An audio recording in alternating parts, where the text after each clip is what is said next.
By then, look at who Mueller's hired. One of the lawyers he brought in has such a record of hiding evidence from the defense. The Supreme Court ruled 9-0 that when that lawyer participated in destroying Arthur Andersen, 85,000 jobs, that it wasn't a crime. But he hid the evidence. He hid the evidence in Enron, and 4 people who were innocent spent a year in jail. Now, you bring in headhunters like that. The first 4 people he brought in, one was a person who had defended the Clinton Foundation against Freedom of Information Act.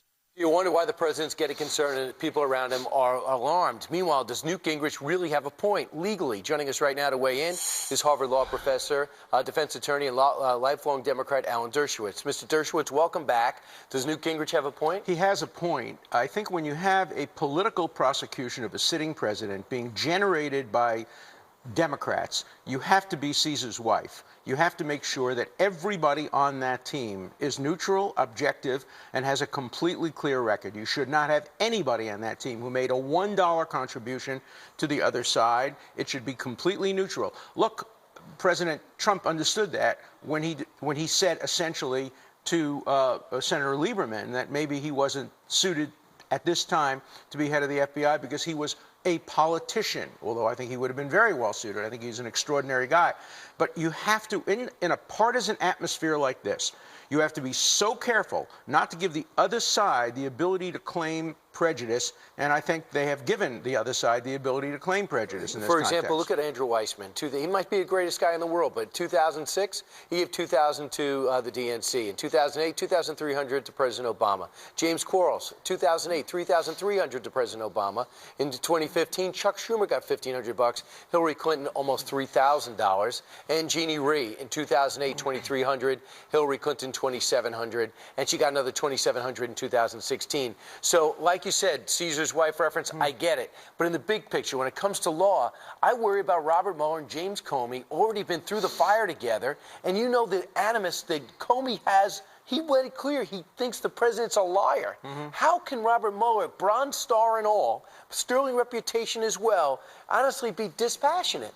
Well, he can't, especially since he would be called as the first witness by the president if there were a case.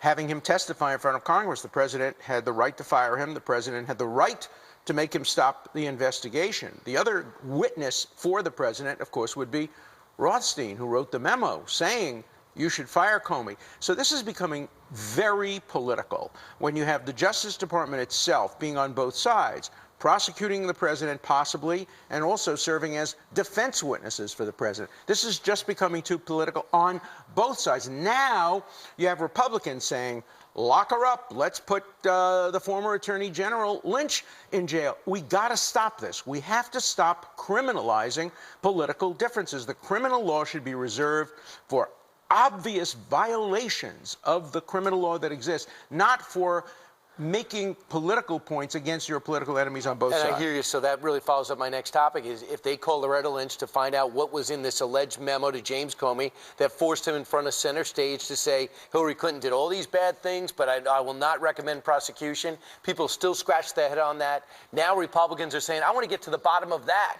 What's your reaction? Well, I think we have to be objective and neutral on both sides. I would be against an obstruction of justice investigation directed against the Clintons, directed against Lynch. I don't want to see broadening of the obstruction of justice statute on either side. And yet what we have in America today is Republicans trying to expand espionage, trying to expand obstruction of justice to get Democrats trying to expand it to get a Republican. Who are the big losers? We, the American people, our civil liberties, our constitutional rights.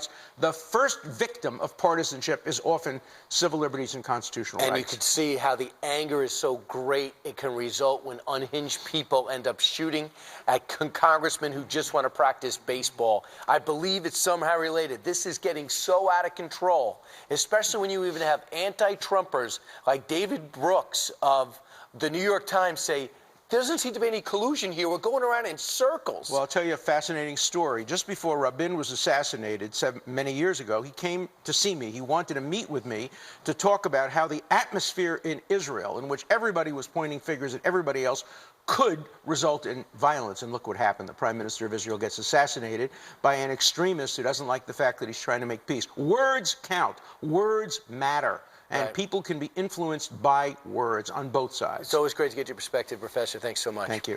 All right, 29 minutes after the hour. Straight ahead.